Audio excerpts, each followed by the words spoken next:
You hear it all the time, right? AI is going to cure cancer. No, wait, AI is the end of the world. It's confusing. So today, we're going to cut through all that noise. We're going to look at what the people actually building this stuff are really racing towards. And believe me, the finish line they see could change, well, everything. So let's just get one thing straight right off the bat. According to insiders like Tristan Harris, these companies, they are not racing to give you a better chatbot. That's just what we see on the surface. The real prize, the thing they're all sprinting for, is something way, way bigger. And that prize? It has a name. Artificial General Intelligence, or AGI. Now, this is not just another smart program that's good at one thing, like playing chess or generating images. No. AGI is an AI that can do basically any cognitive task a human can. We're talking writing marketing plans, coding entire apps, even making massive scientific breakthroughs. Think of it this way. It's the automation of all human brain power. Okay, so why is this AGI thing such a big deal? Why is it the ultimate prize? It's simple, really. The first company, or the first country to get there, doesn't just win a new piece of tech. They get a fundamental, maybe even permanent advantage over every single other person on the planet. A great way to think about this isn't as just another tool, but as a power pump. That's a great term for it.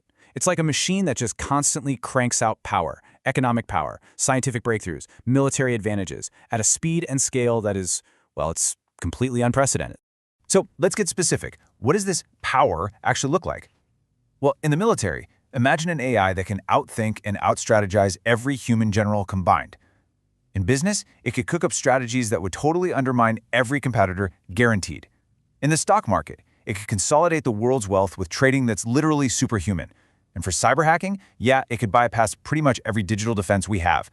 You see why the first one to get this has such an insane advantage? It's a true winner-take-all game. And look, this isn't just some sci-fi pipe dream. The big players are taking this dead seriously. I mean, just look at the money being thrown around. There's this project, Project Stargate, which is a planned data center for OpenAI. The rumor budget? Something in the neighborhood of $500 billion. You don't spend that kind of money unless you genuinely believe you're about to build something that owns the future.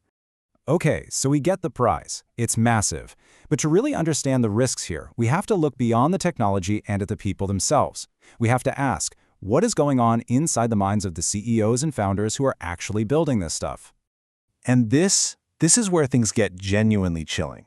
Because it turns out there are two totally different conversations about AI happening at the same time. The public one is all sunshine and rainbows, right? We're going to cure cancer. We'll create abundance for everyone. But behind closed doors, insiders say the conversation is much, much darker. It's about how this is all inevitable, how they're caught in a race they can't stop, and this core belief that they are literally witnessing the end of biological life and the beginning of a new digital intelligence.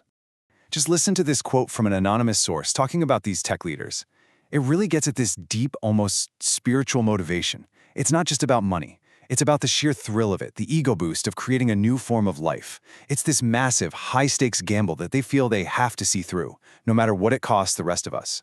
I mean, the level of risk they're willing to accept is just staggering. Get this. A co-founder of one of the top AI labs was asked about a hypothetical. If he had a button that gave an 80% chance of creating utopia, but a 20% chance of, well, wiping out all of humanity, would he push it? And he said yes. Absolutely. A 1 in 5 chance of total human extinction. That's considered an acceptable risk. So what could actually trigger that kind of catastrophic outcome? What's the specific moment we should be worried about? What is the finish line of this race that could also be our point of no return? It all comes down to this one key concept. It's called fast takeoff, or recursive self-improvement. This is the big one. It's the moment an AI gets smart enough to start improving itself, to rewrite its own code, to do the job of AI research for us. And once that happens, it could kick off this insane, uncontrollable chain reaction of exponential growth.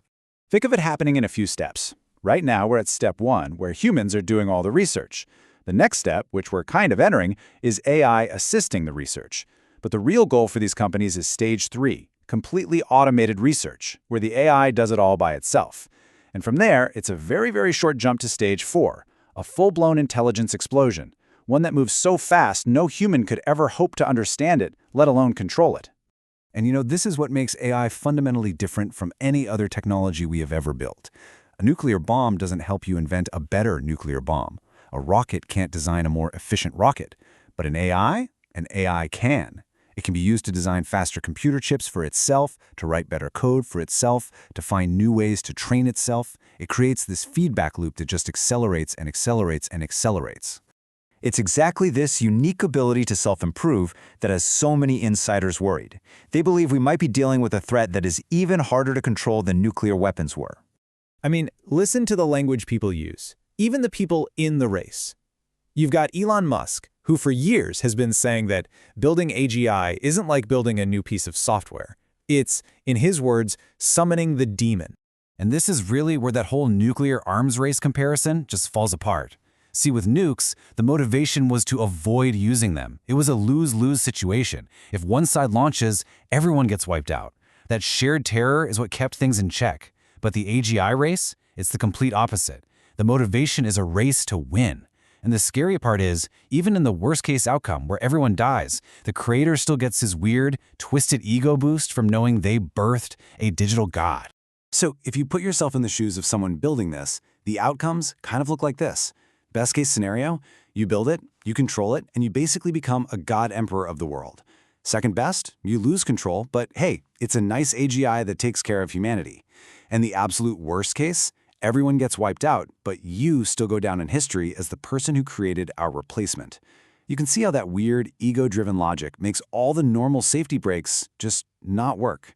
Which brings us to one final and pretty unsettling question. We have maybe half a dozen people, a handful of CEOs, making a bet that could literally end the human story. So you have to ask, when did the other 8 billion of us get a say in that? When did we consent to having them roll the dice on our behalf?